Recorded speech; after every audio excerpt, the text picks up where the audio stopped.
I'm Marty Stouffer. Last time we met Raven, a black band stallion who fights to protect his family of wild mares and colts.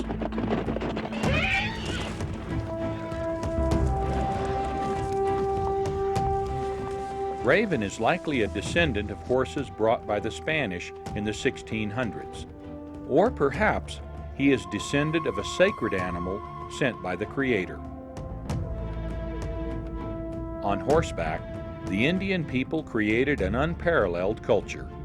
Many of their horses wandered off and became wild. A few still survive atop the Arrowhead Mountains in Montana.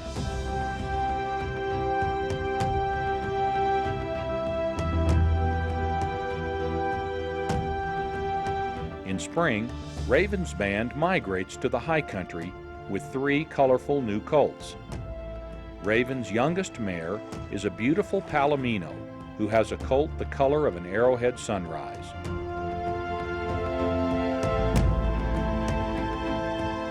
Their peaceful life is shattered as Bureau of Land Management cowboys search the mountain trying to capture Mustangs. Raven and his band are trapped, and worse, his strawberry roan colt is missing. Cruelty and neglect result in the death of horses, including Raven's Gruya colt, left to rot in a landfill.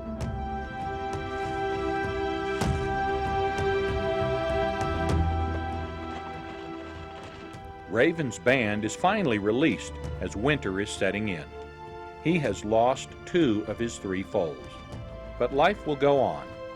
The surviving Mustangs once again face the cold challenge of a Montana winter, as we continue our story, Year of the Mustang.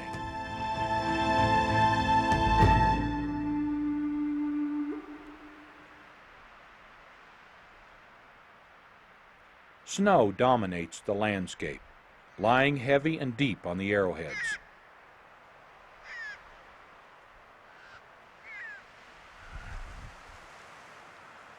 Some horses, mostly bachelor stallion bands, choose to brave the deep snows and sub-zero temperatures in the high country.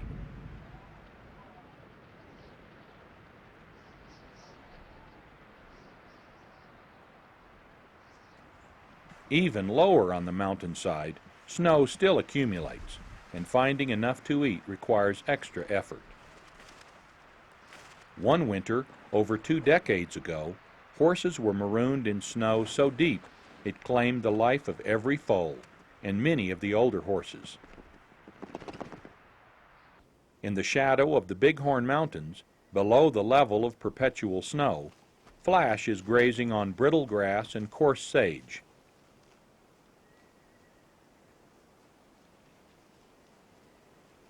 His mare is nearby, with their filly, born in mid-October.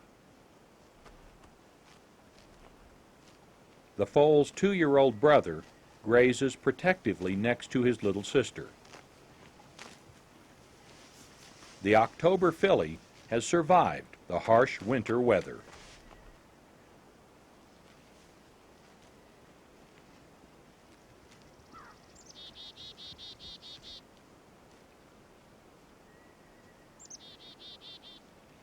Further down the mountain, in the desert lowlands, Raven rubs on a juniper snag. Although he has recovered his Palomino mare, their strawberry roan colt is not with her. The BLM told us that the colt ran away from its mother during the fall roundup. But the truth is, the colt fell or was driven off this cliff, broke its back, and was shot.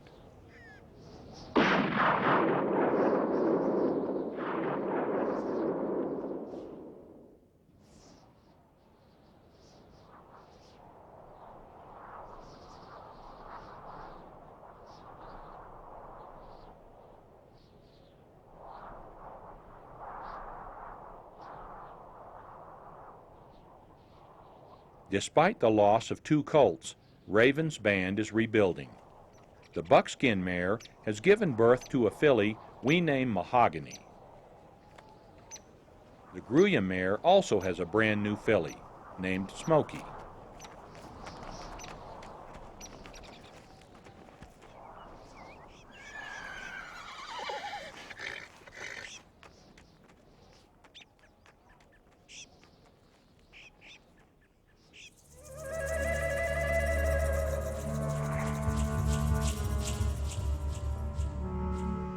Mule deer are the primary prey of mountain lions.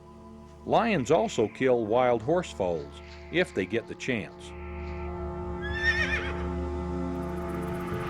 In one area of Nevada, mountain lions are known to kill up to 70% of the foal crop.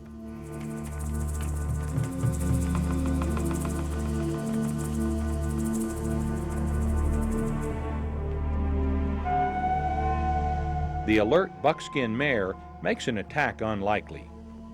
Mountain lions rely almost exclusively on ambush techniques to make a kill. After a gestation period of nearly a year, the Palomino moves away from her band one afternoon to find a secluded spot to foal.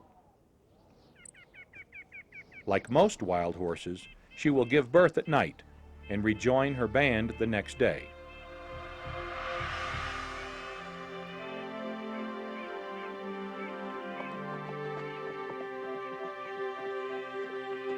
In mid-morning, she returns with a newborn unlike any other in the Arrowheads. We name her nearly white colt Cloud.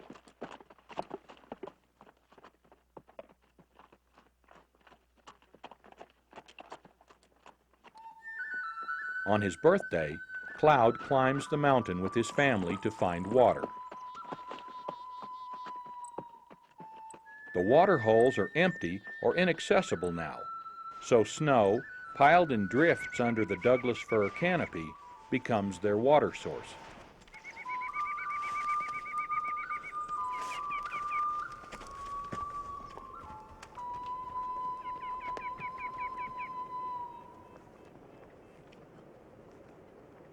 Diamond has become a sturdy yearling. His older brother, Little Raven, is gone from the band, probably driven out by Raven when the buckskin mare came into estrus. In this way, wild horses avoid inbreeding. Cloud will nurse for 3 or 4 minutes several times an hour, rapidly adding weight to his 70-pound frame.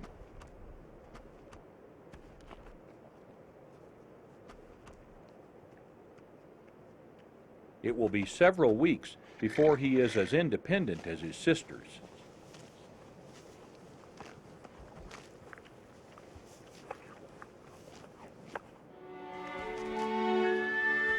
For all newborn foals, the simple act of laying down is difficult.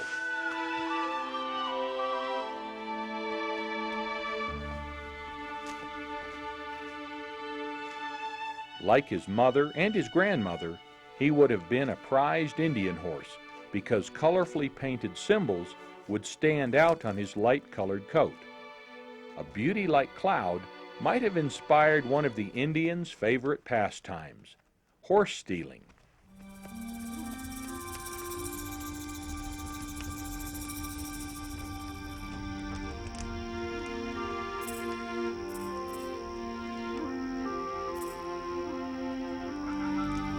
favorite horse was sometimes tethered to the wrist of its owner to make it more difficult to steal.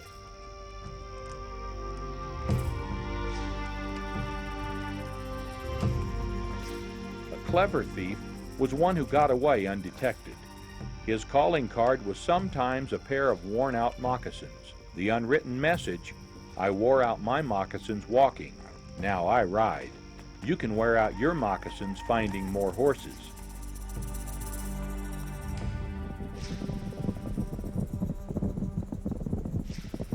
Successful braves would ride night and day, putting as much distance as possible between themselves and their victims.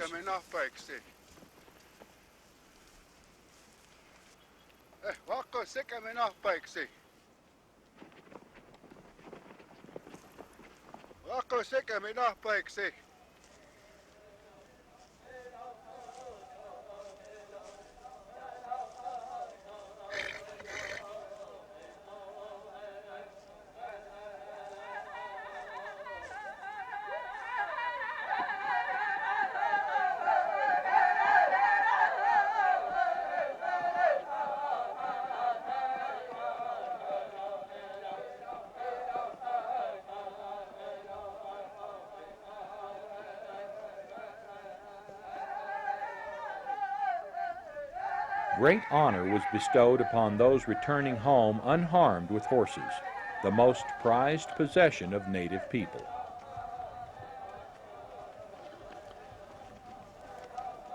Many Crow Indians believe the wild horses of the Arrowheads are their ancestral ponies.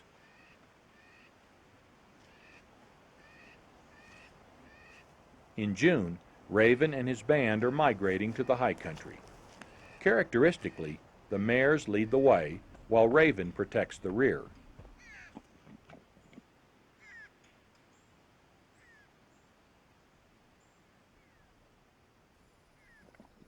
Over a dozen family bands, as well as groups of bachelor stallions, gather again to graze the alpine meadows.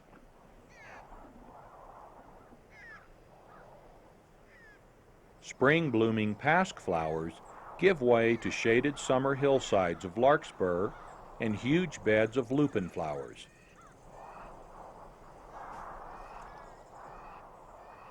This Mustang mare learned, probably from her mother, that lupin, poisonous at other times of the year, is safe to eat now.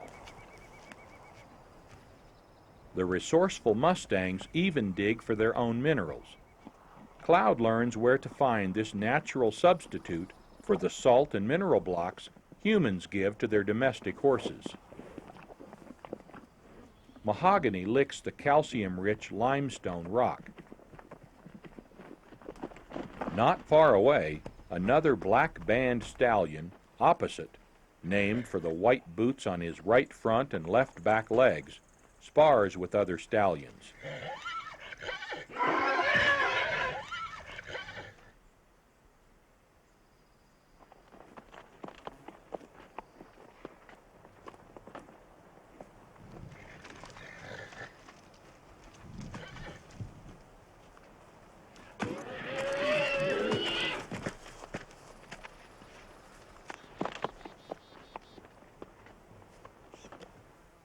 Nearby, Little Raven, Raven's 2-year-old son, watches. Only months before, Little Raven expressed his attraction to his father's Palomino mare.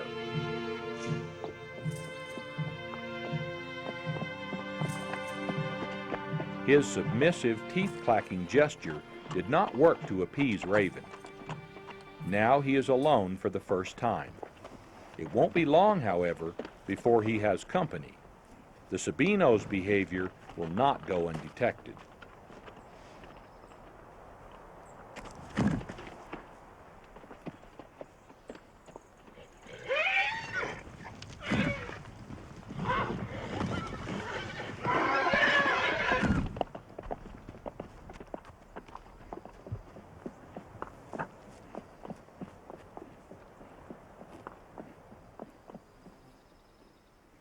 When Opposite returns, he sees Little Raven, smelling the aroma of the roan mare from afar. Opposite examines the 3-year-old. For an animal with a sense of smell significantly keener than ours, the odor must be revealing. Opposite will soon kick the young stud out of the band. Unpredictable weather on the mountaintop can turn a sunny day into a whiteout in a hurry. But the Mustangs don't seem to notice. Cloud is growing strong. Though 2 months younger, he is nearly as tall as Smoky. When another band stallion approaches, both foals submissively clack their teeth, as if to say, "Don't hurt me, I'm little."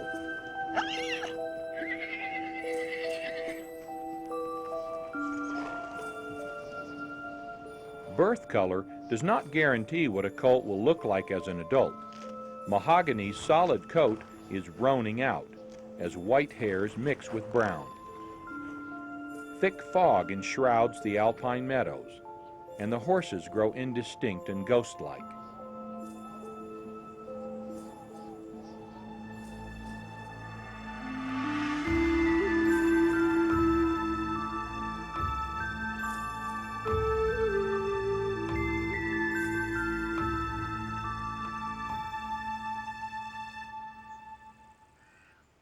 Just as quickly, the fog blows through, and Cloud is up and ready to play. Surprisingly, he picks a yearling from another band to spar with. At just 2 months, he's unusually bold. Too bold for his mother, who breaks off play before it gets rough.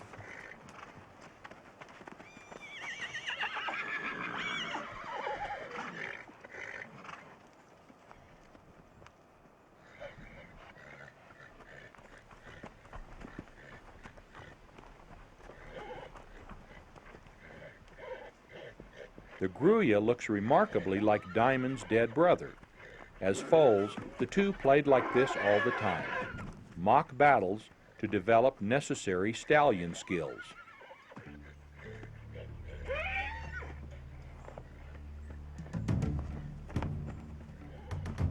Opposite, Sabino's son is on his own, play fighting with Little Raven and the deposed band leader King.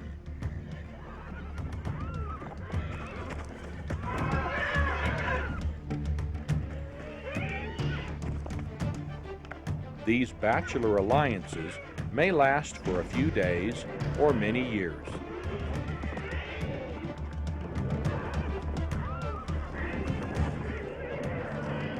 Their vocalizations, behaviors, and body postures communicate subtle and not so subtle messages.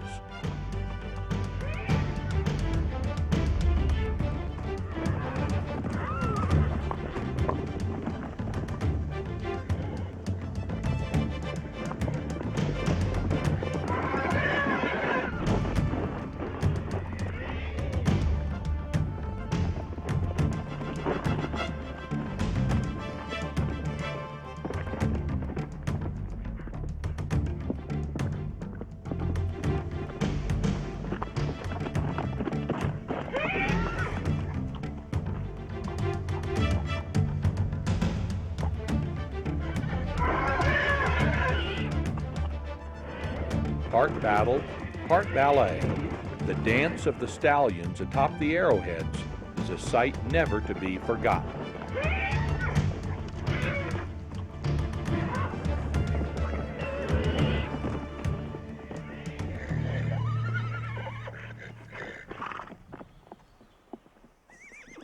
Cloud takes it all in, and in true band stallion fashion, lays his ears back fiercely, driving the visiting foal away.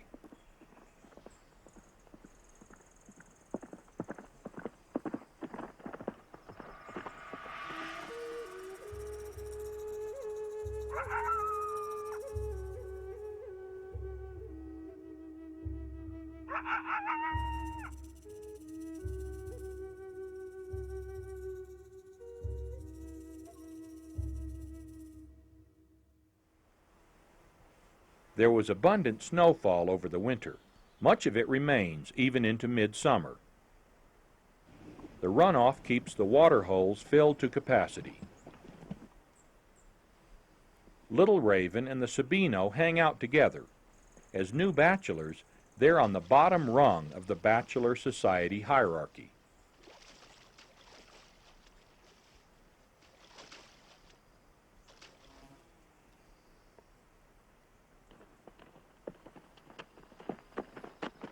Gone forever is the security and protection of being in a stable family band.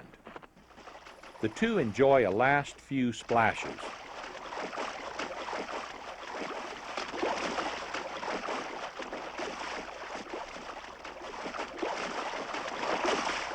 Raven's band is coming.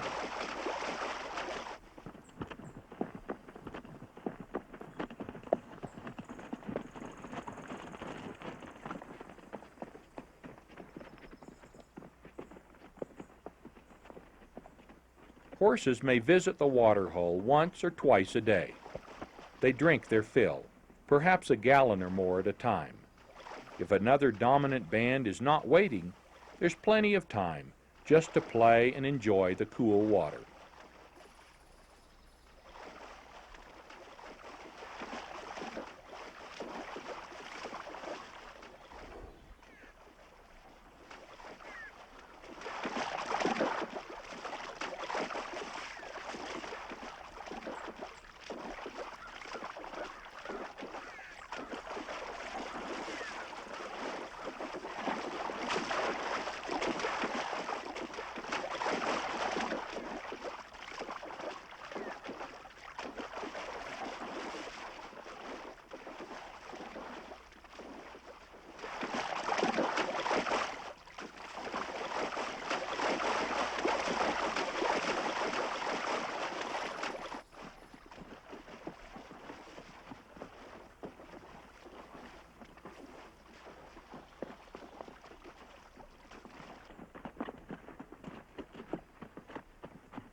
Mud and soft sand coats sensitive skin and protects from biting flies.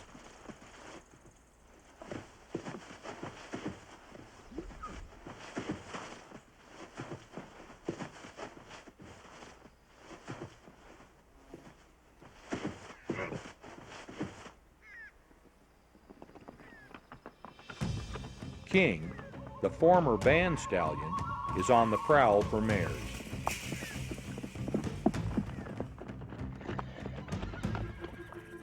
Raven gets distracted and nearly injured while sparring with another stallion.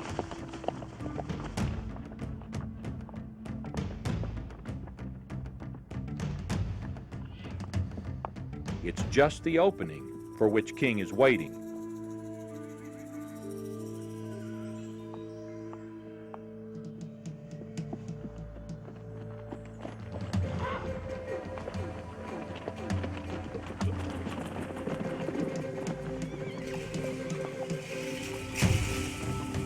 Consort with a Gruya bachelor, King makes his move.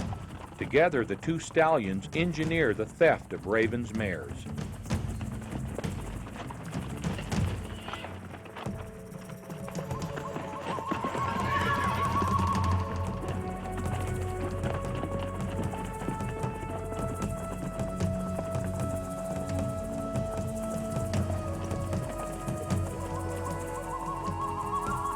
Once they get the unwilling band moving, King unseats the other bachelor, claiming the entire band for himself.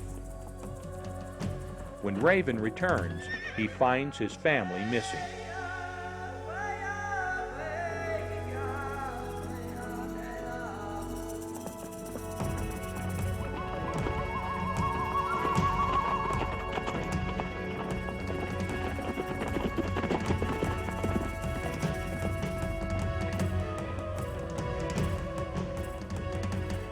Diamond does his best to delay King until his father can catch up, but he's no match for an adult horse.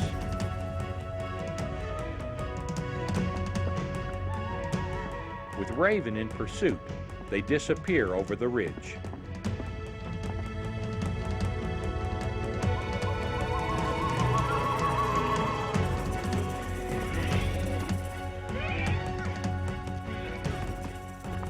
Moments later, Raven appears on the hilltop, driving his band safely away.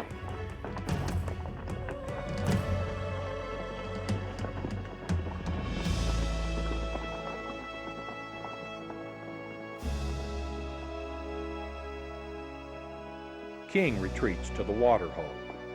By year's end, however, he will succeed in finding a mare. Meanwhile, Flash is fighting off a serious challenge from the same bay bachelor he fought a year earlier. Some bachelor stallions seem to shadow one band. This is the case with the bay.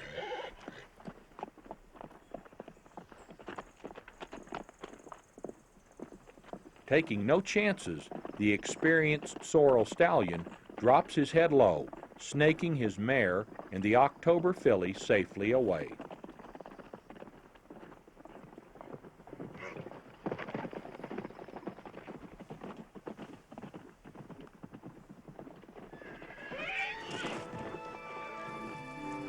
Cloud watches and learns. Perhaps one day he too will become a great band stallion like his father.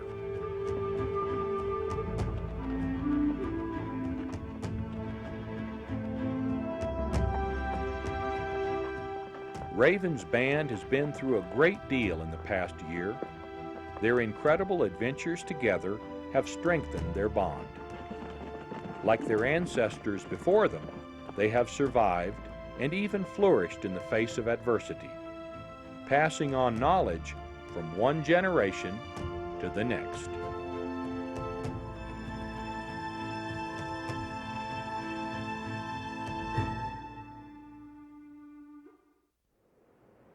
The future for Mustangs is looking much brighter.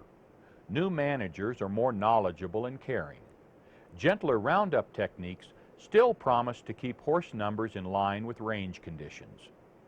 I hope that Mustangs will always grace our wide western landscape, and that every year will be the year of the Mustang. I'm Marty Stouffer. Until next time, enjoy our wild America.